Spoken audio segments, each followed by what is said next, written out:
Assalamualaikum warahmatullahi wabarakatuh. Saya Sri Devi Haikal Rahmawati dengan NIM 2008205081, kelas Akuntansi Syariah C semester 3. Dalam rangka pengumpulan tugas UAS mata kuliah Akuntansi Syariah dengan dosen pengampu Ibu Haulah Nakhwatun Nisa, saya ingin sedikit memaparkan materi mengenai sistem keuangan Islam. Sistem keuangan Islam. Sistem keuangan Islam adalah sebuah sistem keuangan yang bersumber dari Al-Quran dan Sunnah, serta penafsiran para ulama terhadap sumber-sumber wahyu tersebut. Dalam masalah keuangan, terutama saat transaksi jual-beli, kita mengenal adanya akad jual-beli. Menurut terminologi hukum Islam, akad adalah pertalian antara penyerahan atau ijab dan penerimaan atau qabul yang dibenarkan oleh syariah dan menimbulkan akibat hukum terhadap objeknya. Rukun dan syarat akad ada 3, yaitu pelaku, objek, dan ijab qabul. Fikih muamalah membagi akad menjadi 2 dari sisi ada atau tidak adanya kompensasi. Yang pertama, akad tabaru. Akad ini bertujuan untuk tolong-menolong dalam berbuat kebaikan. Bentuk akad ini yaitu meminjamkan uang, jenis pinjamannya qard atau pinjaman tanpa mensyaratkan apapun, rahan atau pinjaman yang mensyaratkan suatu jaminan tertentu, hiwalah atau pinjaman dengan cara mengambil alih piutang pihak lain. Meminjamkan jasa. Jenis pinjamannya wakalah atau pinjaman berupa kemampuan melakukan sesuatu atas nama orang lain. Wadiah yang merupakan turunan akad wakalah. Akad ini telah dirinci tentang jenis penitipan dan pemeliharaan. Kafalah yang terjadi atas wakalah bersyarat. Memberikan sesuatu. Jenis pinjamannya wakaf atau pemberian untuk kepentingan umum dan agama, serta tidak dapat dipindah tangankan. Hibah dan sodakoh yang merupakan pemberian secara sukarela kepada orang lain. Akad yang kedua yaitu akad tijaroh. Akad ini ditujukan untuk memperoleh keuntungan. Dari sisi kepastian hasil, akad ini dibagi menjadi 2, yaitu yang pertama, natural uncertainty contract, di mana kedua pihak mencampurkan aset menjadi satu dan menanggung resiko bersama untuk mendapat keuntungan. Jenisnya antara lain mudorobah atau perjanjian kerjasama antara pemilik dan pengelola harta dengan nisbah bagi hasil keuntungan menurut kesepakatan dan kerugian ditanggung pemilik harta. Musyarakah atau usaha kemitraan dengan nisbah bagi hasil keuntungan dan kerugian sesuai kesepakatan dan kontribusi modal.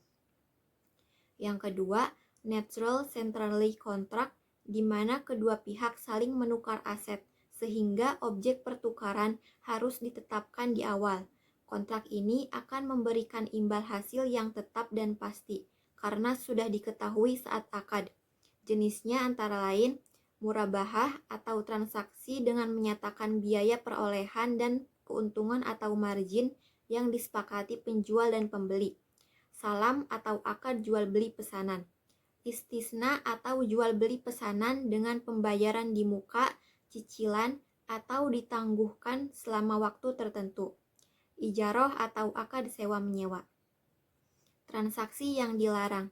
Hal-hal yang dilarang dalam transaksi syariah adalah semua aktivitas bisnis terkait dengan barang dan jasa yang diharamkan Allah Subhanahu wa Ta'ala, seperti yang pertama riba. Menurut Al-Razi, riba menurut bahasa berarti tambahan.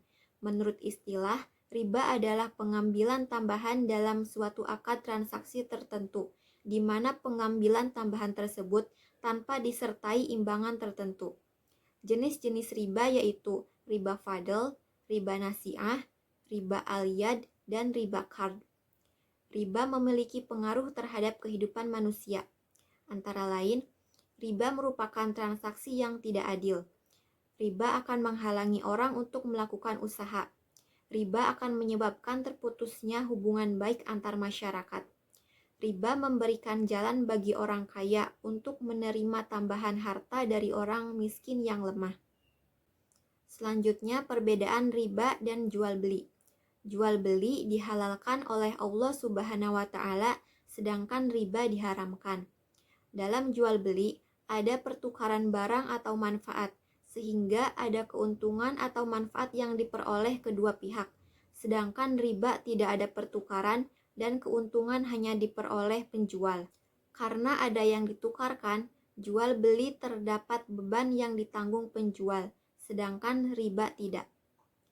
Jual beli memiliki resiko untung rugi sehingga diperlukan kesungguhan dalam kerja atau usaha, sedangkan riba tidak. Transaksi yang dilarang selanjutnya yaitu penipuan.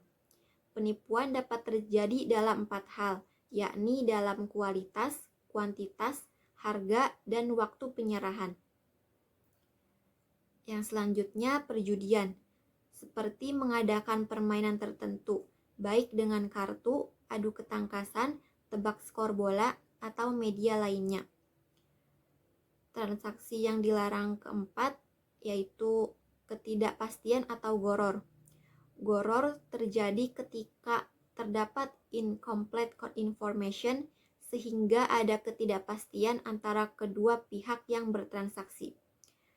Yang kelima, penimbunan barang atau ihtikar, yang bertujuan supaya barang yang ditimbun berkurang di pasaran dan mengakibatkan peningkatan harga.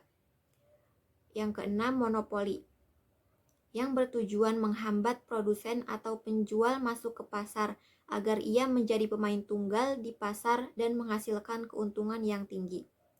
Yang ketujuh, rekayasa permintaan atau bai'an najshi, di mana satu pihak berpura-pura mengajukan penawaran dengan harga tinggi agar calon pembeli tertarik dan membeli barang tersebut dengan harga yang tinggi. Yang kedelapan, suap, yang menimbulkan ketidakadilan sosial dan persamaan perlakuan. Yang kesembilan, penjual bersyarat atau takluk, di mana berlakunya akad pertama tergantung pada akad kedua, sehingga mengakibatkan tidak terpenuhinya rukun, yaitu objek akad.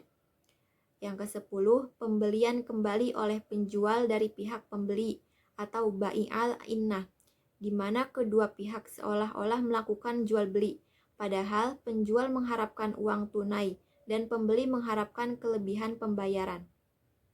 Yang ke-11, talaki al-rukban, atau jual beli dengan cara menjumpai pihak penghasil barang dan membelinya, di mana penjual tidak tahu harga pasar barang tersebut, sehingga pembeli memanfaatkannya untuk mendapat keuntungan yang berlipat.